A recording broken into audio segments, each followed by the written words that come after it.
अगर आप इस अहम सवाल का जवाब चाहते हैं तो आपको इसे सुनना चाहिए। जीवन बहुत लंबा होता है, लेकिन अगर उसके सत्य को स्वीकार ले तो सदियां क्षण में ही बीत जाती हैं। इस कथा को पढ़कर आपको इसका महत्व समझ आएगा।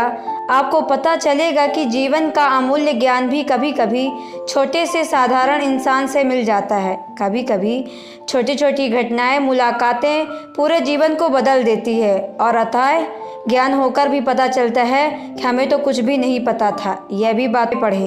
एक महान संत हुआ करते थे जो अपना स्वयं का आश्रम बनाना चाहते थे। इसके लिए वो कई लोगों से मुलाकात करते थे। एक जगह से दूसरी जगह यात्रा के लिए जाना पड़ता था। इसी यात्रा के दौरान उनकी मुलाकात एक साधारण सी कन्या विदुषी से हुई।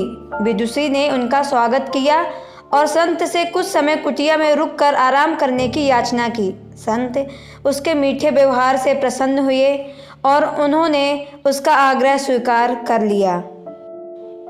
विदुषी ने संत को अपने हाथों का स्वादिष्ट भोजन कराया और उनके विश्राम के लिए खटिया पर एक दरी बिछा दी और खुद फर्श टाट बिछाकर सो गई। विदुषी को सोते हुए ही नींद आ गई। उसके चेहरे के भाव से पता चल रहा था कि विदुषी चैन की सुखद नींद ले रही थी। उधर संत को खाट पर नींद ही नहीं आ रही थी। उन्हें मोटे नरम गद्दे की आदत थी जो उन्हें दान में मिला था। वे रात भर विदुषी का सोच रहे थे कि वो कैसे इस कठोर जमीन पर इतने चैन से सो सकती है। दूसरे दिन सवेरा होते ही संत जी ने विदुषी से पूछा कि तुम कैसे इस कठोर धरा पर इतने चैन से सो रही थी।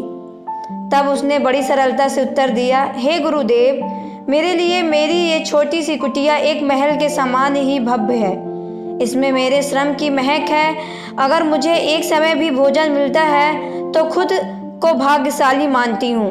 जब दिन भर के कार्यों के बाद मैं इस धरा पर सोती हूँ तो मुझे माँ की गोद का आत्मीय एहसास होता है। मैं दिन भर के अपने सत्कर्मों का विचार करते हुए चैन की नींद सो जाती हूँ। मुझे एहसास भी नहीं होता है कि मैं इस कठोर धरा पर हूँ। यह सब सुनकर संत जाने लगे।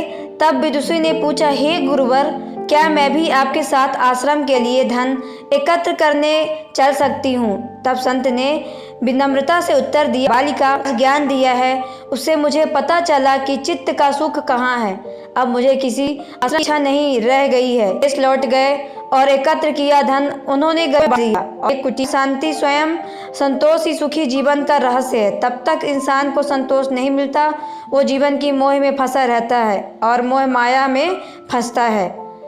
उसे कभी चैन नहीं मिलता। जीवन का सुख संतोष जो है उसे स्वीकार कर ले और उसी में खुशियाँ तलाशे तो वह उसी क्षण सारे दुख का अनुभव कर लेता है। जिस तरह विदुषी एक वक्त के भोजन को ही अपना सौभाग्य मानती है और कठोर धरा पर भी चैन से सोती है, उसी कारण उसे जीव में सभी सुखों का अनुभव होता है। वही एक संत बैरागी होते हुए भी खाट पर चैन से नहीं सो पा रहा था, क्योंकि उसे अपने पास जो उससे संतोष नहीं था।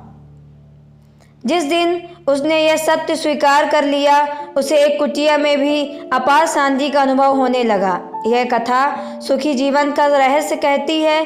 आज घर में अपार धन दौलत ऐसो आराम होते हैं, लोग सुख शांति से नहीं रहते क्योंकि उन्हें जो उसमें संतोष नहीं मिलता। कहते हैं ना, जिन्हें दूसरों की थाली में घी ज़्यादा दिखता है वो कभी खुद चैन से नहीं रहते। व्यक्ति को हमेशा वो चाहिए जो उसके पास नहीं है, और वो मिल जाए तो नई महत्वाकांक्षा उसकी जगह ले लेती है। इस तरह पूरा जीवन असंतोष में ही बीत जाता है। अंत में ये चैन भी नहीं मिलता। अतः संतुष्टि ही जीवन का मूल मंत्र है। अगर इंसान में संतोष है तो कोई दुख उसे तोड़ नहीं सकता है। जीवन का यही रहस्य है। अगर आपको ये कहानी अच्छी लगे तो कमेंट बॉक्स में ज़रूर बताएं। अगर आप मेरे चैनल पर नए हो तो चैनल को सब्सक्राइब करके बेल आइकन को प्रेस कर लें ताकि आने वाली वीडियो आप तक सबसे पहले पहुँचे। चलिए मिलते हैं नेक्स्ट वीडियो पे।